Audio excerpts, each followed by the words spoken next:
ang pagpapala ng ating Panginoong Hesukristo, ang pag-ibig ng Diyos Ama, at ang pakikipagkaisa ng Espiritu Santo naway sumainyong lahat. At sumainyo rin. Ngayon po ay ginugunita natin ang kapistahan ni Santa Cecilia, dalaga at martir. Mga kapatid, tinipon tayo bilang kaanib na angkan ng Diyos, kaya dumulog tayo sa maawaing Panginoong nagpapatawad ng lubos. Sinugong tagapagpagaling sa mga nagsisisi, Panginoon, kaawaan mo kami. Panginoon, kaawaan mo kami. Dumating na tagapag-anyayang mga makasalanan ay magsisi, Kristo, kaawaan mo kami. Kristo, kaawaan mo kami. Nahaluklok ka sa kanan ng Diyos Ama para ipamagitan kami. Panginoon, kaawaan mo kami. Panginoon, kaawaan mo kami. Kaawaan tayo na makapangyarihang Diyos, patawarin tayo sa ating mga kasalanan at patnubayan tayo sa buhay na walang hanggan. Amen. Manalangin tayo. Ama naming makapangyarihan, gawin mong makapiling ka ng mga nagdarasal at pakundangan kay Santa Cecilia na aming katuwang. Paunlakan mong dinggin ang aming mga kahilingan sa pamamagitan ni Jesucristo kasama ng Espiritu Santo magpasawalang hanggan. Amen. Magsiupo ang lahat. Ang simula ng aklat ni Propeta Daniel. Nang 3 taon ng pamamahala ni Haring Joachim sa Huda, ang Jerusalem ay nasakop ni Haring Nabucodonosor. Pinabayaan ng Panginoon na bihagin niya si Haring Joachim at samsamin ang ilang kasangkapan sa templo ng Diyos. Lahat ng ito ay dinala ni Nabucodonosor sa templo ng kanyang Diyos-Diyosan sa Babylonia at inilagay sa silid na taguan ng kanyang kayaman. Iniutos ng hari kay Aspenas, pinuno ng kanyang mga tauhan, na pumili ng ilang Israelitang kabilang sa angkan ng mga hari at ilan sa angkan ng mga maharlika. Ang pipiliin nila ay yaong kabataan, walang kapansanan, makisig, matalino, madaling turuan, may kaalaman sa lahat ng sangay ng karunungan upang maging karapat-dapat na lingkod sa palasyo. Ang mga ito ay tuturuan ng salitang Kaldeo. Inuutos ng hari na sila'y paglaanan ng pagkain at alak araw-araw mula sa kanyang sariling pagkain at alak. 3 taon silang tuturuan bago maglingkod sa hari. Kabilang sa mga ito, sina Daniel, Ananias, Misael, at Azarias, na pawang kabilang sa lipi ni Juda. Ngunit ipinasya ni Daniel na huwag tikman man lamang ang pagkain at alak na bigay ng hari upang hindi siya makakain ng mga bagay na marumi ayon sa kautusan. Kaya ipinakiusap niya kay Aspenas na huwag silang pakanin niyon. Niloob naman ng Diyos na siya'y makalugdan at pagbigyan nito. Ngunit sinabi niya kay Daniel, natatakot lamang ako sa gagawin sa akin ng mahal na hari kapag nakita niyang mas mahina kayo kaysa ibang kasinggulang ninyo. Tiyak na ako'y papupugutan niya pagkat siya mismo ang naglagaan ng pagkain ninyo araw-araw. Dahil dito, lumapit si Daniel sa bantay na nangangalaga sa kanila. Sinabi niya, subukin ninyo kami sa loob ng 10 araw. Gulay lamang at tubig ang ibigay ninyo sa amin. Pagkatapos, pagparisin ninyo kami na mga kasinggulang naming pinakakain ninyo ng pagkain bigay ng hari at tignan ninyo ang magiging resulta. At sinubok nga sila sa loob ng 10 araw. Nang sila'y pagparisin, pagkatapos ng 10 araw, nakitang mas maayos sila at malusog kaysa mga kasinggulang nilang pinakain ng pagkain ng hari. Kaya gulay at tubig na lamang ang ibinigay sa kanila sa halip na pagkain at inumin ng hari. Niloob ng Diyos na silang apat ay matuto ng lahat ng uri ng kaalaman. Bukod dito, si Daniel ay binigyan pa ng kaalaman tungkol sa pangitain at panaginip. Pagkaraan ng 3 taong itinakda ng hari sa pagsasanay sa kanila, ang lahat ng kabataang pinili ni Espenas ay iniharap niya kay Haring Nabucodonosor. Isa-isa silang kinausap ng hari, ngunit nakita niyang nakahihigit sina Daniel, Ananias, Misael at Azarias. Kaya sila ang napili ng hari upang maglingkod sa palasyo.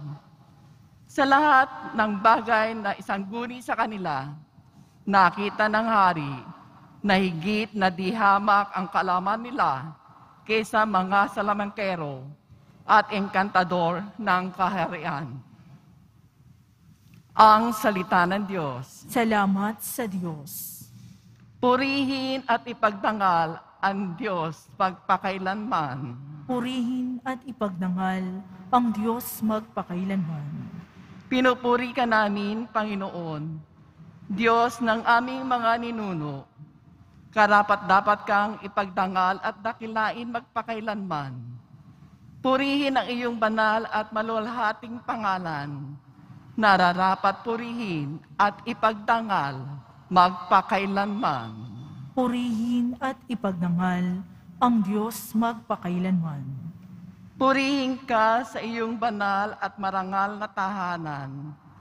Lubhang karapat-dapat kang awitan at dakilain magpakailanman. Purihin at ipagdangal ang Diyos magpakailanman.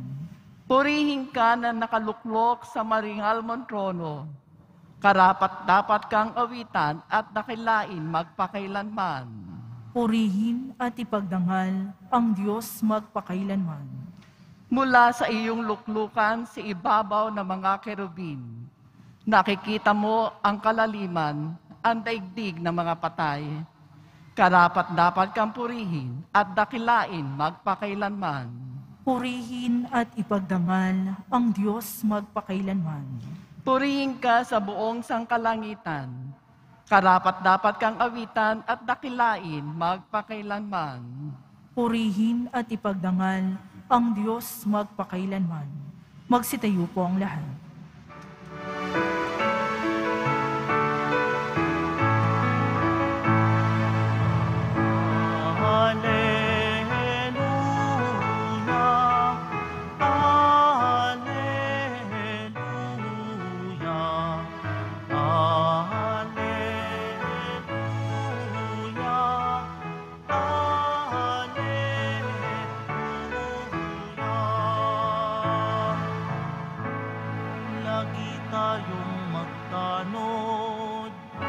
Sapagkat di natin talos ang pagbabalik ni Jesus. Alleluia, alleluia,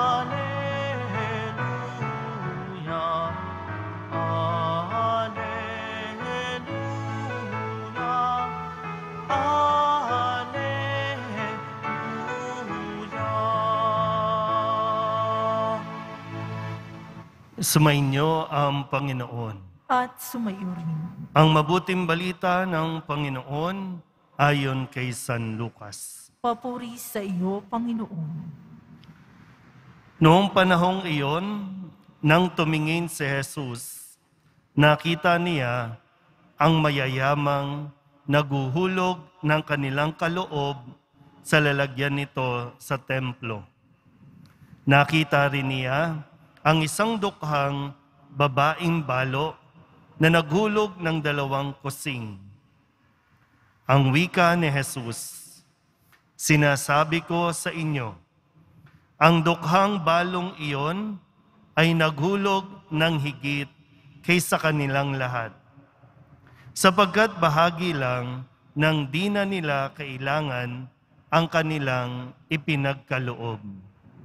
Ngunit ibinigay ng balong iyon na dukhang-dukha ang buo niyang ikabubuhay." Ang mabuting balita ng Panginoon. Pinupuri ka namin, Panginoong Hesu Kristo. Magsiupo ang lahat. Isang magandang araw po sa inyong lahat. Ngayong umagang ito, tanghaling ito, baka pwedeng tingnan po muna natin at suriin ang ating mga sarili. Saan po tayo madalas? Doon ba sa lagi tayo ang humihingi o ang binibigyan? O tayo yung nagbibigay na madalas? So nasaan tayo dyan? Yung pagpunta mo ba dito, pagsisimba mo dito ay para humingi? O yung pagpunta mo dito para magbigay? Magbigay ng pasasalamat, magbigay papuri. So nasaan tayo dyan? Sa tuwing pumupunta tayo dito. Mag-focus tayo doon sa nagbibigay.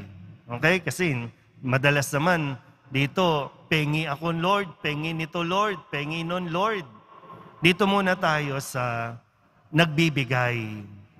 Kasi sa Ebanghelyo, may nakita si Jesus na 2 tao, isang mayaman na nagbigay para sa templo at isang mahirap na nagbigay din para sa templo. Pero mas pinuri ni Jesus yung babaeng balo. Pag sinabi pong balo, parang kabilang siya sa mahirap na sa pamantayan ng lipunan, kasi ang hilig natin maglagay ng mga tag, yan mayaman yan, ito mahirap yan. Pero dito po, mas pinuri ni Jesus yung pagbibigay ng balo kesa doon sa ibinigay ng mayayaman. Masarap po sa pakiramdam yung nakakapagbigay ka. Tama po ba? Yan.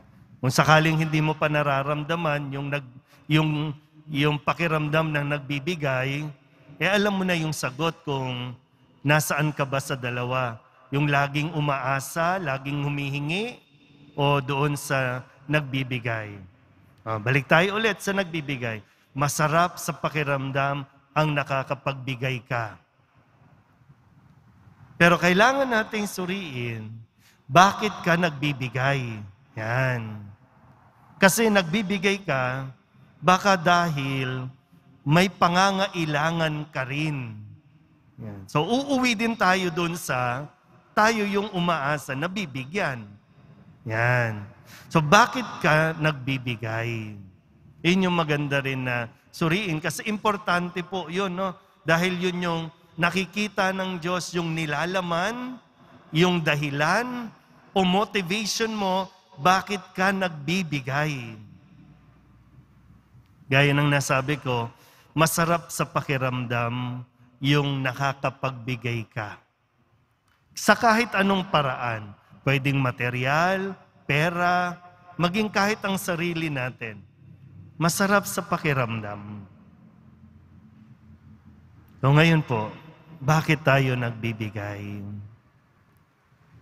Marami sa panahon ngayon, Isa kasi sa gusto natin marinig, uy, ang bait mo naman. Kasi sa atin, basta nakakapagbigay ang isang tao, ang tingin natin, ang bait niya, ang generous niya. Ang bilis din natin mahulog, mapaniwala. Pero kung susuriin natin, marami ang nagbibigay, may kanya-kanyang dahilan. May nagbibigay kasi gusto lang talaga niyang makatulong. Meron din naman nagbibigay, hindi dahil mabait siya, kundi dahil naghihintay ng kapalit. Kaya nga po, ang isang taong nagbibigay, hindi talaga generous. Dahil ang tawag dyan, investor. Nag-i-invest. Na pagdating ng araw, sisingilin kita. Pagdating ng araw, babawiin ko yan. So mabait ba talaga siya? O business-minded lang talaga? Nag-i-invest lang talaga? At ang sa din, yun bang ibinigay mo ay talagang galing sa iyo? O galing sa kung saan? Para lang masabi na generous ka, kaya mo ito ginawa. Pero yung totoo, alam natin, hindi galing sa iyo yan. Kaya nawa po, no, sa pagdiriwang natin ng banal na misang ito, mas makita nawa natin yung ating mga dahilan o mga rason kung bakit tayo nagbibigay. Kasi yun yung nais na mas makita ng Diyos sa atin.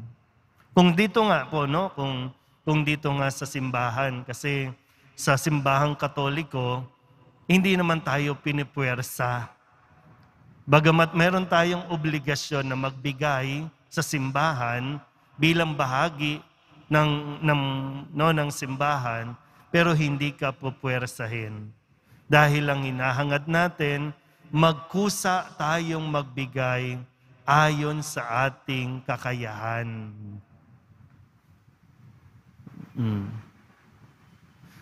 Sa akin pong pagninilay, minsan po, no, bakit ako minsan, hindi man madalas po, no, nagiging madamot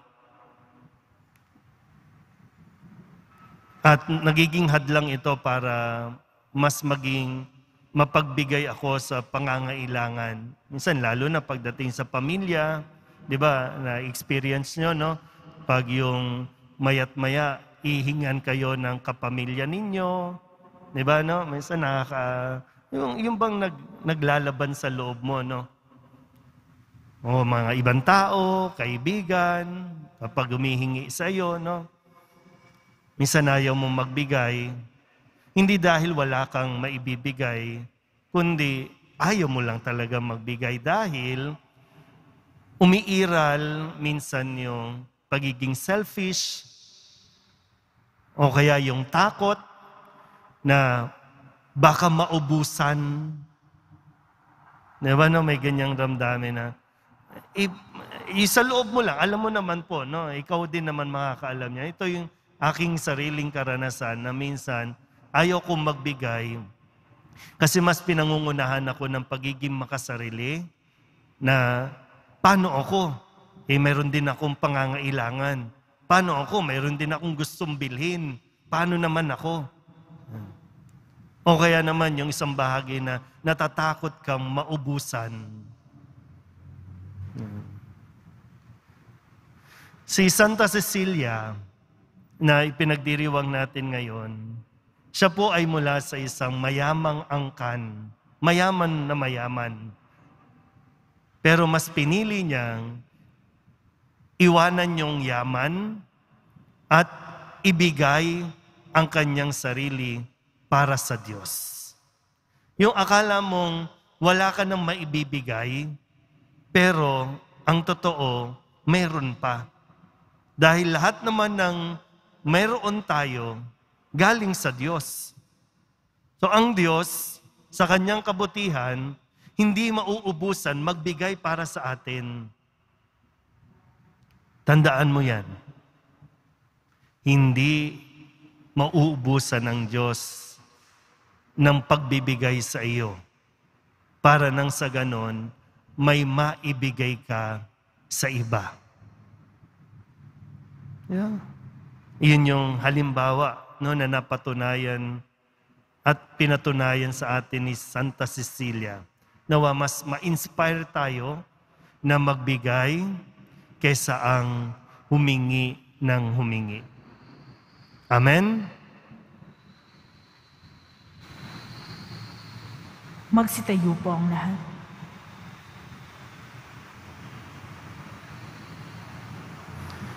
Minamahal ko mga kapatid, inihandog ng balo sa templo ang lahat-lahat sa Kanya. Pinapaging mapagkumbaba tayo ng Kanyang pagiging mapagbigay. Maging mapagbigay tayo sa ating pananalangin para sa ating kapwa bilang pagtugon sa Diyos na nagbibigay sa atin ng biyayang walang humpay. Ang ating pong itutugon, mapagbigay na Diyos, basbasan mo kami. Mapagbigay na Diyos, basbasan mo kami. Bilang simbahan, maging mapagbigay tayo ng sapat upang magbahagi tayo hindi lamang mula sa ating kasaganahan, kundi mula rin sa ating kasalatan. Manalangin tayo. Mapagbigay na Diyos, basbasan mo kami. Ang mga lingkod bayan naway maging malaya sa kasakiman at pagmamalabis sa kapangyarihan. Manalangin tayo. Mapagbigay na Diyos, basbasan mo kami. Ang mga balo, mga solong magulang at mga ulila naway umunlad sa kabanalan at mabasbasan ng pag-ibig ng Diyos. Manalangin tayo. Mapagbigay na Diyos, basbasan mo kami. Ang mga may sakit naway maibahagi ang kanilang pagdurusa sa pagpapakasakit ni Kristo. Manalangin tayo. Mapagbigay na Diyos, basbasan mo kami. Ang ating mga yumaong kamag-anak at mga kaibigan naway tanggapin sa walang hanggang tahanan ng Diyos. Manalangin tayo. Mapagbigay na Diyos, basbasan mo kami. Idulog din natin sa Panginoon ang ating mga personal na kahilingan at mga panalangin para sa ating mga pamilya. Ganon din ang lahat ng mga misang pasasalamat, espesyal na intensyon at mga kaluluwa na hinihiling na ipagdasal sa misang ito.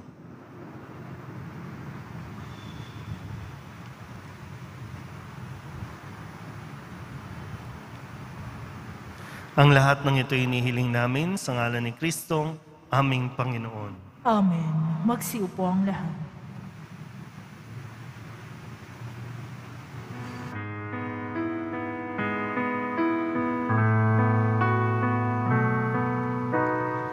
Ang himig mo, ang awit ko, lahat ng ito'y nagmula sa iyo. Muling ihahandog sa'yo, buong puso kong inaalay sa'yo. O Diyos, o Panginoon, lahat ay biyayang aming inampon, aming buhay at kakayahan, ito'y para lamang sa'yong kalwalhatian. Magsitayo po ang lahat. Manalangin kayo mga kapatid upang paghahain natin ay kalugdan ng Diyos amang makapangyarihan. Tanggapin nawa ng Panginoon itong paghahain sa iyong mga kamay, sa kapurihan niya at karangalan, sa ating kapakinabangan, at sa buong sambayanang panan.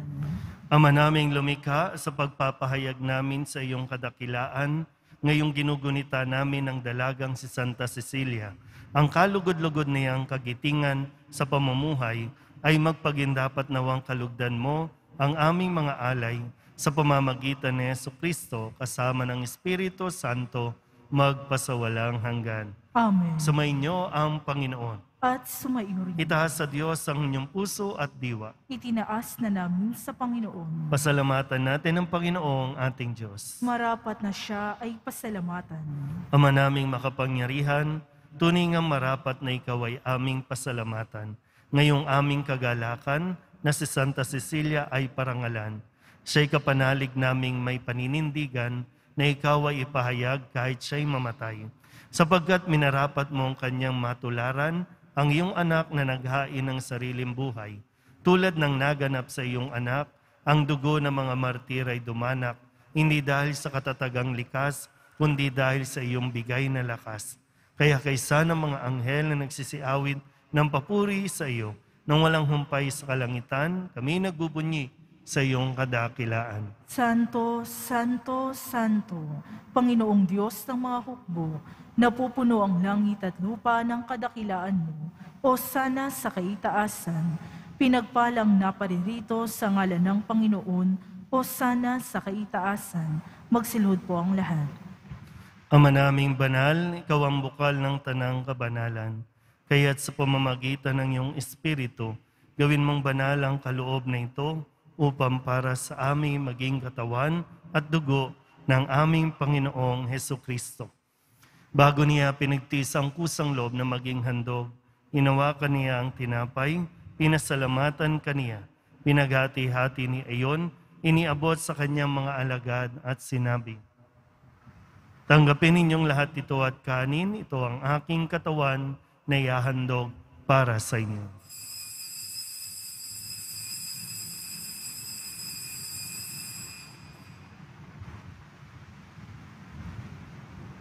Gayun din naman nang matapos ang hapunan, hinawakan niya ang kalis, muli kaniyang pinasalamatan. Iniabot niya ang kalis sa kanyang mga alagad at sinabi, tanggapin ninyong lahat ito at inumin. Ito ang kalis ng aking dugo, ng bago at walang hanggang tipan, ang aking dugo na ibubuhos para sa inyo at para sa lahat, sa ikapagpapatawad ng mga kasalanan. Gawin ninyo ito sa pag-alaala sa akin.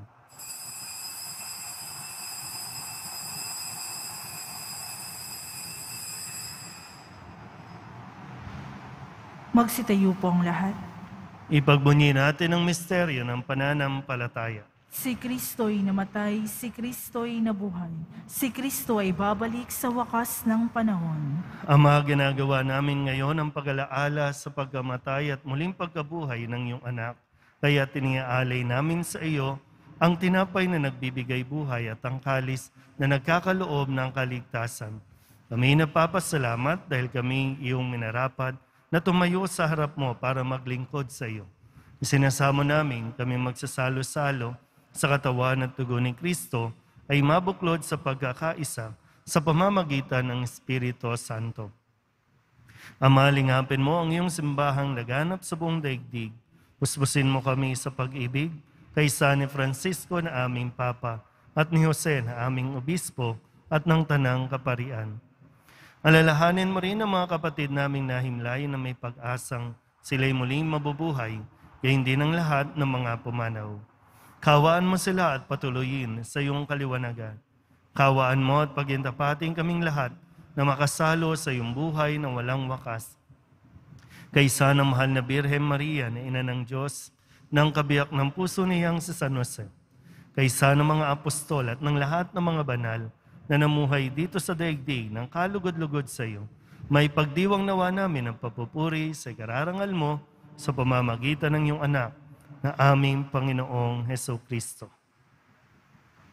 Sa pamamagitan ni Kristo, kasama niya at sa Kanya, ang lahat ng parangal at papuri ay sa iyo, Diyos amang makapangyarihan, kasama ng Espiritu Santo, magpasawalang hanggan. Amen, amen, amen, amen. Buong kababaang loob tayong tumawag sa ating Panginoon ng Ama namin. Ama namin, Sumasalangit ka, sambahin ang ngalan mo, mapasa amin ang kaharian mo, sundin ang loob mo dito sa lupa para nang sa langit. Bigyan mo kami ngayon ng aming kakanin sa araw-araw at patawarin mo kami sa aming mga sala para nang pagpapatawad namin sa nagkakasala sa amin. At huwag mo kaming ipahintulot sa tukso at iadya mo kami sa lahat ng masama. inihiling namin kami iadya sa lahat ng masama, pagkalooban ng kapayapaan araw-araw, iligtas sa kasalanan at ilayo sa lahat ng kapahamakan, samantalang aming pinananabikan ang dakilang araw ng pagpapahayag ng tagapagligtas naming si Hesu Kristo. Sapagkat iyo ang kaharian at ang kapangyarihan at ang kapurihan, magpakailanman. Amen. Panginoong Hesu Kristo, sinabi mo sa iyong mga apostol, kapayapaan ang iniiwan ko sa inyo, aking kapayapaan ang binibigay ko sa inyo. Tunghayan mo ang aming pananampalataya at huwag ang aming mga pagkakasala. Pagkalooban mo kami ng kapayapaan at pagkakaisa ayon sa iyong kalooban, kasama ng Espiritu Santo, magpasawalang hanggan. Amen. Ang kapayapaan ng Panginoon ay laging sumainyo. At sumaiyo rin. Magbigayan po tayo ng kapayapaan sa isa't isa. Kordero ng Diyos na nag-aalis ng mga kasalanan ng sanlibutan, maawa ka sa amin. Kordero ng Diyos na nag-aalis ng mga kasalanan ng sanlibutan, maawa ka sa amin. Kordero ng Diyos na nag-aalis ng mga kasalanan ng sanlibutan, ipagkaloob mo sa amin ang kapayapaan. Magsilud po ang lahat.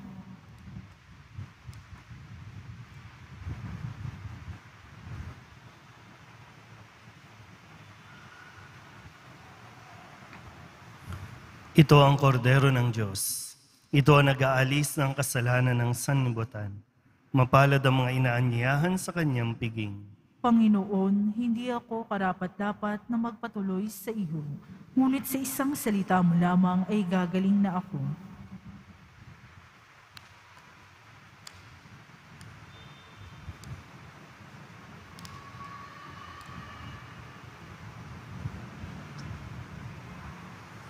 Sa mga tatanggap po ng komunyon, huwag po kayong aalis sa inyong mga pwesto.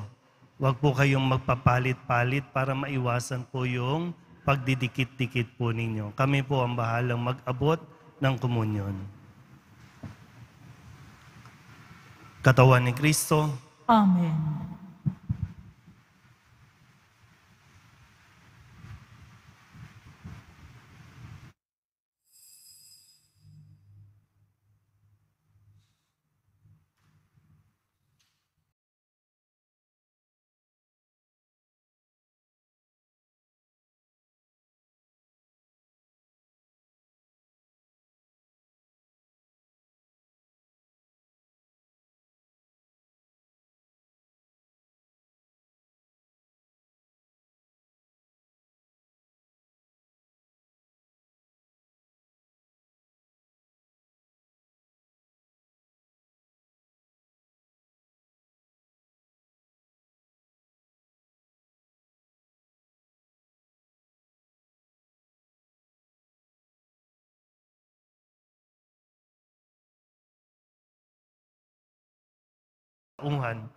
Pakinggan mo ang kahilingan ng iyong angkan na nagsusumamo sa iyo. Makamtanawa nila ang iyong katugunan at tanggapin ang kasagutan na may utang na loob na tinatanaw. Basbasan din po ninyo mga dala-dala nilang mga imahin at dasalan. Sa pamamagitan ng bendisyon na ito, naway maalala nila ang mga pangako nila noon sa binyag na ikaw ang kanilang iibigin at paglilingkuran bilang Panginoon magpasawalang hanggan. Amen. At pagpalain kayo ng makapangyarihang Diyos, Ama at Anak, at Espiritu Santo. Amen. Tapos na ang banal na misa, humayo kayong taglayang kapayapaan ng Poong Jesus Nazareno. Salamat sa Diyos. Magandang araw po.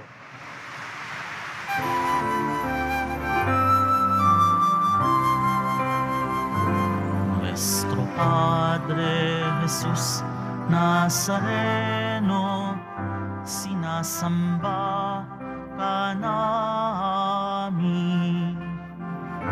Pinipintuho ka namin, aral mo ang aming buhay at kaligtasan. Nuestro Padre Jesus Nazareno, iligtas mo kami sa kasalanan. Ang krus mong pinamatayan ay sagisag ng aming kaligtasan. Nuestro Padre Jesus Nazareno, dinarangal ka namin.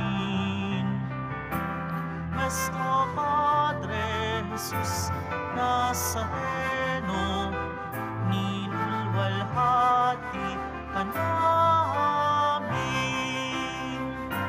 Nuestro Padre Jesus Nazareno, dinarangal ka namin.